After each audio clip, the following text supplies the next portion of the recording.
I want to ask you a little bit about, the algorithms again in terms of what they reward you for. And although you might be authentic and you stand up for what you're passionate about, some people don't actually know what they want to do. So if this dopamine hit that they're producing content and it's getting liked more, they're going to do more of that.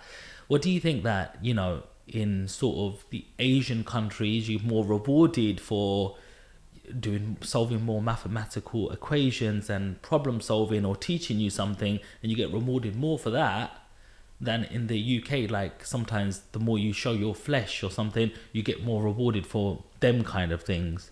What do you think of, because even if you're a good person but you want to get known and stuff, you might have to go to certain routes that you might not even want to do. Yeah, I mean, I don't think anyone should be doing anything they don't want to do. That's really sad, and if you're not comfortable doing anything online, you shouldn't be doing it. Like, your digital blueprint is a thing, and when something's on the internet, it's going to be there forever. I do think there's a fine line between getting the balance of growth, which is reaching new audience, going viral, and doing things that are maybe not as impactful or educational, and then also increasing your engagement and building that community around that sort of educational and meaningful and impactful piece. I think there's a really nice balance you can get between the two to continuously grow and also maintain like the engagement with the audience you do have. But ultimately, it's about what do you want to be known for as a content creator? Because for me personally, I could have hundreds of thousands, millions of followers more if I did certain things, but that's not what I want to be known for.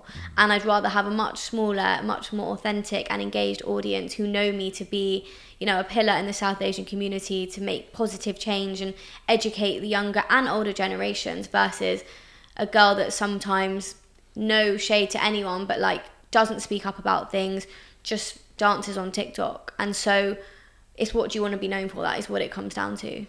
Where does that come from?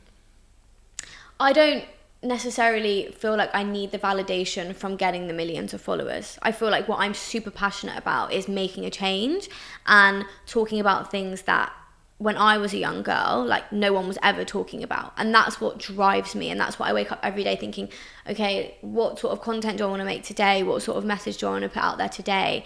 And I feel like I've got that so ingrained in my system that I never sort of lose sight of that.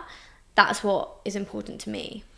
So what was it like growing up? So take me back to primary school. What's going on? You're just about to go to secondary. What's Tanvi thinking? What you up to? Yeah, I mean, I was always super smart, super academic. I loved trying new things inside and outside of school. And whenever I talk about this, I think people always jump to the conclusion, oh, like she's rich, she comes from a well-off background, she's in this fortunate position. So to clarify, my parents both came from East Africa. My mum's from Kenya, my dad's from Tanzania, and they both came from, I'm not going to say poverty. My dad was definitely more poor than my mum, but they didn't come from privileged backgrounds where we had a lineage of family businesses and wealth.